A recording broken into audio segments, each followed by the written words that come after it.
ഒരു ജനാധിപത്യ പാർട്ടിയെ സംബന്ധിച്ച് ചെയ്യുന്നതിന് ചില നടപടിക്രമങ്ങളുണ്ട്. ഇപ്പോഴൊരു റിട്ടേൺ കംപ്ലൈൻറ്റ് വന്നിട്ടില്ല.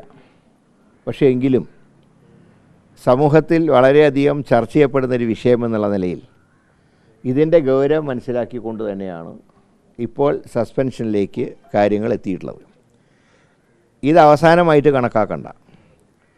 ഇനി കൂടുതൽ പ്രതികരണങ്ങളും പരാതികളും വരുന്നതനുസരിച്ച്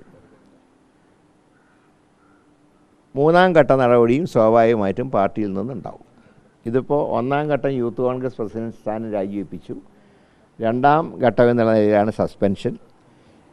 ഇനി കൂടുതൽ പരാതികൾ ഉണ്ടാവുകയും തെളിവുകൾ പുറത്തു വരികയും ചെയ്താൽ മൂന്നാം ഘട്ടത്തിലേക്ക് കടക്കും. അക്കാര്യത്തിൽ സംശയമില്ല. ഏതായാലും ഇക്കാര്യത്തിൽ കോൺഗ്രസിനെ വിമർശിക്കാൻ ആർക്കും അവകാശമില്ല. കാരണം ഇത്രയും നടപടികളൊന്നും ഒരു രാഷ്ട്രീയ പാർട്ടിയും മുമ്പ് ചെയ്തിട്ടില്ല.